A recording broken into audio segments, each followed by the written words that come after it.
हर्षवर्धन जी, कहा यह जा रहा है भाई बेल तो नियम है और जेल अपवाद है।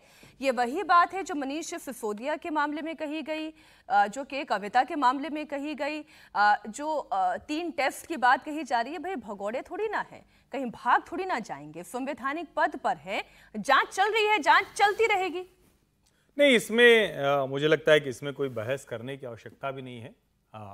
होता क्या है कि जेल अपवाद है और बेल नियम है, ये तो एक मतलब प्रेसिडेंस हो गया। ये एक सामान्य सा जो न्याय का नियम है वो, और किसी को भी गिरफ्तार न किया जाए, जेलें न भरी जाएं, ये सब जब आदर्श बात हम करते हैं तो ये सब उसमें शामिल है। फिर पकड़े क्यों जाते हैं लोग? पकड़े इसलिए जाते हैं कि 2 वजह से। एक तो जब पकड़े जाएंगे तो उस दौरान उनके खिलाफ सबूत, प्रमाण, तथ्य जुटाने में आसानी होगी।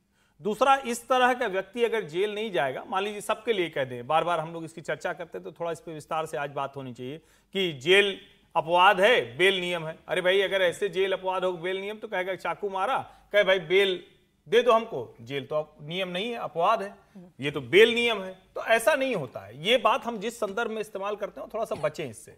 अब सर्वोच्च न्यायालय कह रहा है कि भाई आप इतने लंबे समय तक एजेंसी ने रखा, अब आप हमें इनका ट्रायल शुरू कर दीजिए और बता दीजिए कि इनके खिलाफ क्या क्या गड़बड़ है।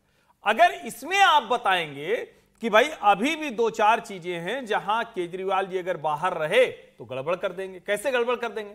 कुछ उससे जुड़े हुए गवाह होंगे, कुछ लोग जो बात करने वाले होंगे, जिन्होंने एजेंसी को बताया होगा, उन पर दबाव डाल दें। भाई मुख्यमंत्री हैं, ताकतवर व्यक्ति हैं, कितना कुछ है वो पता ही है। दूसरा क्या कर सकते हैं? एविडेंस डैमेज कर सकते हैं। तो क्या इतनी लंबी अवधि में जब से जेल में है तब से जो एजेंसी है, जांच एजेंसी, वो सारे एविडेंस उसको फुल प्रूफ पैक नहीं कर पाई है? अब इस पर बहस होगी। तो जमानत तो उनको मिलनी ही मिलनी है, लेकिन ये जो जेल अपवाद और बेल नियम, फिर तो कोई हत्या करके आएगा और कहेगा हमको जेल भेजो मत जब तक आखिरी सजा न मिले। तो जेल बिल्कुल जाएंगे लोग, जेल भेजे ही जाते हैं। जमानत भी उनको मिलती है। जमानत से किसी की जो कहें कि आरोपों से मुक्ति या दोषी हो जाना ये साबित नहीं होता है। तो जमानत मिलेगी आज, नहीं तो कल मिलेगी।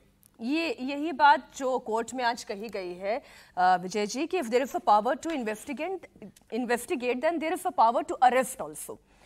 अब वही उसमें अब कॉग्निजेबल ऑफेंस है या नॉन कॉग्निजेबल ऑफेंस है, इसे आप तर्क के तौर पर रख सकते हैं।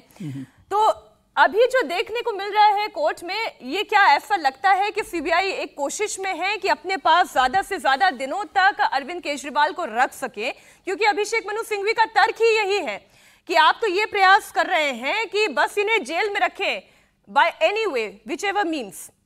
बेसिक तर्क यही चल रहा है। और इस पर जो 2 बड़े लोग जिनको अरेस्ट किया गया था, 3 बल्कि कहना चाहिए, संजय सिंह जी हैं, मनीष सिसोदिया जी हैं और के कविता जी, तीनों को ही बेल मिल गई है। और इनको अभी ईडी के मामले में बेल मिल गई, उसके बाद 2 बार उनको बेल मिल भी चुकी है। कहीं वो भाग कर नहीं गए, तर्क भी दिया गया कि 2 बार मिल चुकी है।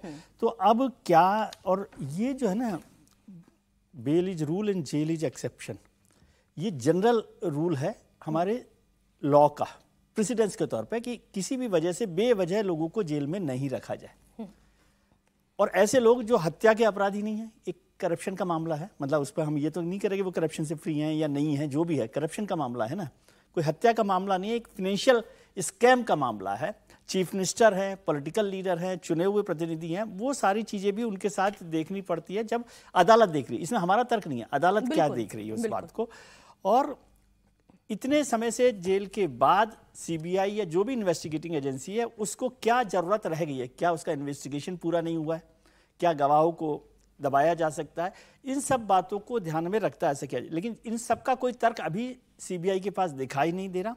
और अभिषेक मनु सिंघवी जो अरविंद केजरीवाल साहब के लॉयर हैं, उनका कहना है कि भाई आप जेल में रखना चाहते हैं सिर्फ इसलिए।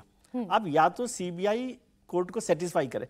अब इस बात पर आना कि ट्रायल कोर्ट में वो नहीं गए थे, हाई कोर्ट में गए थे, ये भी सुप्रीम कोर्ट देखेगा, क्योंकि सुप्रीम कोर्ट को देखना। लेकिन हाई कोर्ट ने भी इस पर कोई ऑब्जेक्शन नहीं किया था। हाई कोर्ट ने दूसरे तरीके से उसको रिजेक्ट की थी। हाई कोर्ट ने उस समय कहा होता कि भाई ट्रायल कोर्ट में जाइए, तो वो ट्रायल कोर्ट में जाते।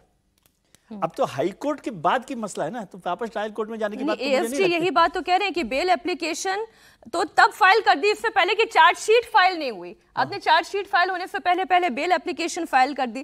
तो ये तर्क देखिए कहने के लिए, अब देखिए कोर्ट में जो चल रहा है वो तो कोर्ट तय करेगा, कोर्ट को फाइनल करना। लेकिन क्या ये एक हल्का तर्क नहीं है कि आप बेल के लिए तो कोशिश करेंगे ही ना, चाहे चार्जशीट फाइल हो चाहे ना हो। बेल के लिए तो कोशिश करेंगे ही, और आपको उनको अगर जेल में रखना है तो आपको ज्यादा मजबूत तर्क देने होंगे कि भाई क्यों आपको जेल में रखने की जरूरत उनकी है।